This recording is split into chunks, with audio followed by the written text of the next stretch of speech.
के बख्तरबंद वाहन को उड़ा दिया। 5 से ज्यादा जवानों के शहीद होने की खबर। अभी कुछ देर पहले जब हमने चर्चा शुरू की थी तब हमने कहा था, श्रीनिवास से सवाल हमने पूछा था कि अगर बख्तरबंद है, एंटी लैंड माइन व्हीकल है, तो जवानों को नुकसान ज्यादा पहुंचता है। लंबे अरसे के बाद पहली बार यह हुआ कि 5 से ज्यादा जवानों के शहीद होने की खबर मिल रही है। बीजापुर कुटरू मार्ग पर नक्सलियों के हमले की खबर है। जवानों के बख्तरबंद वाहन को उड़ा दिया गया है। हमने आपको शुरुआत में ही बताया था जब इस खबर को पहली बार हमने ब्रेक किया, एंटी लैंड माइन व्हीकल का मैकेनिज्म इस तरह का होता है कि अगर एक बार ये आईईडी के प्रेशर आईडी से इसमें ब्लास्ट हुआ तो इसके अंदर बैठे जवानों को नुकसान होता है। बीच में एक बड़ा नक्सली हमला होने के बाद जवानों के लिए गाइडलाइंस थे कि वो एंटी लैंडमाइन व्हीकल यानी बख्तरबंद गाड़ी के अंदर नहीं चलेंगे। रोड ओपनिंग पार्टी जो होगी वो उस गाड़ी के आगे या पीछे चला करेगी। लेकिन ऐसा लगता है कि प्रोटोकॉल में कहीं ना कहीं चूक हुई और अब नक्सलवाद के मोर्चे पर बड़ी खबर आपको बता दें, 5 से ज्यादा जवानों के शहीद होने की खबर मिल रही है। बीजापुर कुटरू रोड पर नक्सलियों के हमले की खबर। जवानों के बख्तरबंद वाहन को उड़ा दिया गया। अब तक जो जानकारी मिल रही है उसके मुताबिक 5 जवानों की शहादत की खबर मिल रही है। और जैसे कि हमने आपको जिक्र किया, जानकारी दी, अगर ये एंटी लैंडमाइन व्हीकल है और ज्यादा नुकसान भी जवानों को उठाना पड़ सकता है। लगातार एंटी नक्सल ऑपरेशन सरकार की तरफ से चलाया जा रहा है और यह लंबे अरसे बाद होगा कि जवानों को इतना भारी नुकसान झेलना पड़े। इससे पहले कल दंतेवाड़ा में एक जवान, डीआरजी का एक जवान जो आत्मसमर्पित नक्सली रहा है, अब जवान है, उसकी शहादत हुई। और अब यह जानकारी मिल रही है कि 5 जवान बीजापुर में 5 से ज्यादा जवानों की शहादत की खबर मिल रही है। नक्सल मोर्चे पर इस वक्त की सबसे बड़ी खबर न्यूज 18 मध्य प्रदेश छत्तीसगढ़ पर जवानों की गाड़ी पर नक्सलियों का हमला, 5 से ज्यादा जवानों के शहीद होने की खबर मिल रही है। बीजापुर कुटरू रोड का यह पूरा घटनाक्रम है। जवानों के बख्तरबंद वाहन को टारगेट किया गया है। एंटी लैंडमाइन व्हीकल छत्तीसगढ़ को दिया गया था जब एंटी नक्सल ऑपरेशन की शुरुआत हुई थी, ताकि जो जवान हैं, जब ज्यादा आईईडी ब्लास्ट के मामले निकल कर आ रहे थे तब जवानों को यह एंटी लैंडमाइन व्हीकल दिया गया था। लेकिन ज्यादातर वक्त एंटी लैंडमाइन व्हीकल जवानों के लिए नुकसान का सबब बना है। और इस वक्त जो खबर मिल रही है, 5 से ज्यादा जवानों के शहीद होने की खबर। लंबे अरसे बाद यह होगा कि जवानों को बड़ा नुकसान नक्सलियों की तरफ से पहुंचाया गया है। बीजापुर कुटरू रोड पर नक्सलियों के हमले की खबर।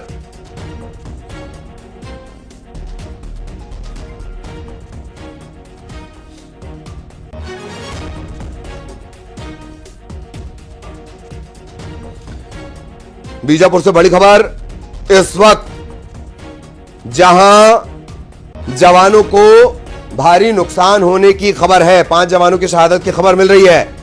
पार्टी निकली हुई थी बीजापुर और उस दौरान यह फोर्स दरअसल लौट रही थी। कल अबूझमाड़ में जो ऑपरेशन हुआ है, अबूझमाड़ का ऑपरेशन करने के बाद ऑपरेशन करके टीम लौट रही थी कुटरू रोड के जरिए। ऐसे ही नक्सली दरअसल फंसाते हैं। उन्हें जवानों के मूवमेंट की अगर जानकारी लग जाती है, वहीं सबसे बड़ा नुकसान जवानों को उठाना पड़ा है। और इस बार भी ऐसा ही लगता है, जिस रास्ते से जाते उससे कभी नहीं लौटा जाता। यह एसओपी है, स्टैंडर्ड ऑपरेटिंग प्रोसीजर। क्या इसका कहीं कोई उल्लंघन हुआ? बहरहाल रंजन हमारे सहयोगी हमारे साथ जुड़े हुए हैं। रंजन, बड़ा नुकसान, क्या कुछ जानकारी? जी देखिए, पिछले 1 साल से बस्तर में सुरक्षा बलों को बड़ी सफलता मिल रही थी। सुरक्षा बल भी काफी उत्साहित थे। इस बीच एक दुखद खबर निकल कर आ रही है। कुटरू और बेदरे मार्ग के बीच अम्बेली नाला के पास कुछ देर पहले नक्सलियों ने एक बड़ा ब्लास्ट किया है। ऐसी जानकारी मिल रही है कि एक बख्तरबंद वाहन को नक्सलियों द्वारा उड़ाया गया है। इस वाहन में जवान भरे थे। 10 से 12 जवानों के सवार होने की जानकारी मिल रही है। और फिलहाल जो हमें जानकारी मिल रही है, जिसके पुष्टि आधिकारिक नहीं है, वो ये जानकारी मिल रही है कि 5 से 6 जवान शहीद हुए हैं इस घटना में, ऐसी जानकारी मिल रही है। आपको बता दूं कि ये जो इलाका है ये माओवादियों के नेशनल पार्क का इलाका है, काफी घनघोर इलाका है। यहाँ से अबुझमाड़ की सीमा भी लगती है और नक्सल मूवमेंट काफी तेज होती है। ऐसे में ये जो खबर कई दुखद है। नक्सल मोर्चे पे जवानों को जिस तरह से सफलता मिल रही है, अगर ये इस तरह की घटना वास्तव में जवानों के लिए एक मतलब सुरक्षा बलों के लिए काफी नुकसान इसे माना जा सकता है। और लगातार ये खबर जिस तरह से अपडेट हो रही है, शुरुआत में रंजन लगातार बने रहिएगा, लगातार ये खबर जिस तरह से अपडेट हो रही है, शुरुआत में हमने आपको बताया कि सिर्फ 2 जवानों की शहादत की खबर है, अब ये आंकड़ा बढ़कर 5 से ज्यादा जवानों की शहादत की खबर आ रही है। लंबे अरसे से जवानों को कोई नुकसान पहुंचा नहीं है। इससे पहले दंतेवाड़ा में डीआरजी के एक जवान की शहादत हुई और अब खबर यह मिल रही है कि जवानों की गाड़ी पर नक्सलियों ने टारगेट करके अटैक किया है और 5 से ज्यादा जवान शहीद हो गए हैं। इस तरह की खबर मिल रही है, आधिकारिक पुष्टि नहीं की जा रही है। क्या अधिकारियों का क्या कुछ कहना है रंजन, या वेट किया जा रहा है इस बात का कि जब तक जवान वापस नहीं लौटते तब तक कुछ नहीं कहा जाएगा? जी देखिए, इस वक्त मैं खुद कुटरू में मौजूद हूँ और कुटरू में मेरे सामने जो सड़क जा रही है वो बेदरे मार्ग है और अभी 15 से 20 मिनट का वक्त लगेगा मुझे वहां पहुंचने पे। लेकिन इससे पहले बताऊं कि जैसे हमने बीजापुर से खबर मिली, हमें हमारे सोर्सेज से, हमने अपनी गाड़ी को काफी तेज रफ्तार से निकाला, लेकिन हमारे आगे पुलिस के आला अफसरों की गाड़ियां दंदनाते हुए निकली। लेकिन हमने बीजापुर एसपी, आईजी, तमाम अधिकारियों से संपर्क करने का कोशिश किया फोन पर, लेकिन कोई भी अधिकारी हमारे फोन का रिस्पॉन्स नहीं किया, उन्होंने हमारा कॉल रिसीव नहीं किया। और ऐसा अधिकारियों द्वारा इस सिचुएशन में आमतौर पर वे कॉल रिसीव नहीं करते, कुछ देर बाद ही इसकी पुष्टि वे करते हैं। और ये इसकी वजह भी है रंजन की, एक सिक्योरिटी प्रोटोकॉल भी होता है। बहुत सारे नक्सल मामलों की खबरें जो होती है वो बहुत सारे इफ और बट के साथ होती है। जब तक टीम वापस नहीं आती या जब तक क्यूआरटी वहां तक नहीं पहुंचती तब तक ज्यादातर सवालों के जवाब मिलते नहीं है। यही वजह है कि अधिकारी इस मामले में हीलावाली करते हैं, कोई साफ जवाब देते नहीं है। रंजन, एक बात और, अगर फोर्स ऑपरेशन करके लौट रही है और उसी रास्ते को उसने जिस रास्ते से गई है उसी रास्ते का इस्तेमाल करके वो वापस आ रही है, तब तो ये एसओपी में बहुत बड़ी गड़बड़ी है, चूक है क्या? जी बिल्कुल।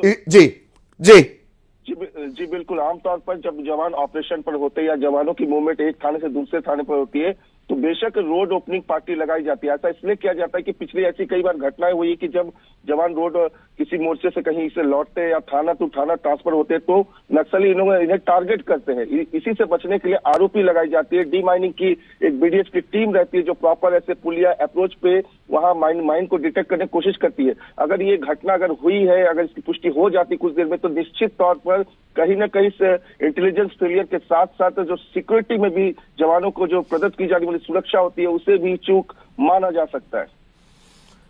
जाहिर तौर पर ये बड़ा एसओपी का उल्लंघन, सिक्योरिटी ब्रीच भी इसे माना जा सकता है और नक्सली इस बात का इंतजार करते हैं